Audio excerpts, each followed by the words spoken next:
So with our words, we're going to allow people to expand their mind map. All right, so I'm going to show you 3 different techniques. The first one is reframing, and this is in your workbook where you can write down some of the ideas we come up with. You can also put your own ideas. My examples in here are just examples. I know you guys have them too. So if you have an example you hear a lot and you don't see it, throw it in the chat box and we'll play with it. We'll figure out how to reframe it. And so you want to reframe when people are in fear of failure. And so when you hear someone saying, I'm not real sure I can do that, that's fear of failure.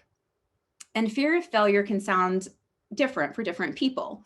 It can sound like I've made too many mistakes, or I don't want to do this because what if I screw it up, right? Like we've all said that. And sometimes we say it to a coworker. Don't always think about this reframing to your team. Think about it with your peers, because that could be powerful if you were helping your peers reframe. Someone may be saying, I'm not good enough for what you asked me to do. I know I'll disappoint you, or I know I have disappointed you in the past and I'm scared I'm going to do it again. Or I think there's someone better than me for this project. All of those are fear statements, and it will come in a different way, but those are the ones you typically kind of hear. How many people have heard a version of these from someone on your team? And if so, say yes, because I'm going to give you some examples.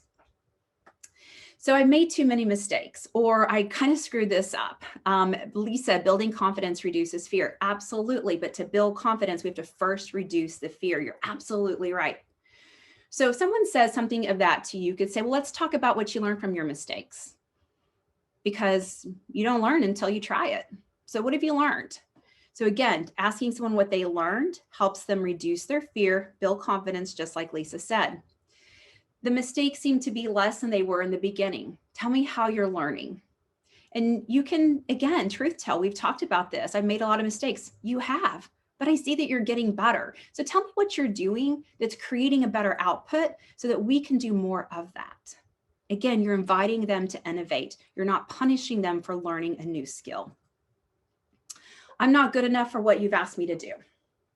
I know this is new for you, but you've shown me in the past you're really good at figuring things out. I'd like for you to figure this out.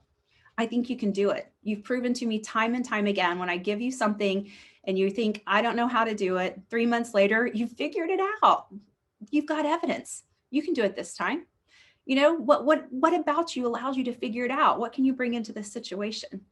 And again, another way to reframe their thoughts. I know I've disappointed you. And then you could say, I'm never disappointed when someone tries something new, right? What did that sound like as a leader? If you said to someone, I'm never disappointed when someone tries something new and grows their skills. That invites them to keep learning and to keep trying. Or I'm impressed how you've jumped in and taken risk. That's really important. I'm impressed how you've taken risk.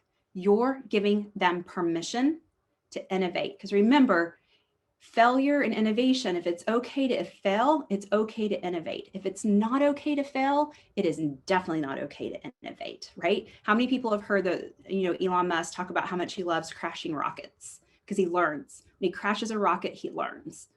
So hopefully I think he just got one to the space station safely, which is a good thing. But the first several, he crashed on purpose because he wanted to learn. I think there's someone better than me for this project. You know what? You're in the learning phase. And what's the benefit of working this out? Like if you work this out, what could be the benefit to you? What could be the benefit to this team? That might be true. There may be someone on the team better, but I see this as an opportunity for you to learn something new and advance your career. And again, you're inviting people to grow, expand their mind map. All right.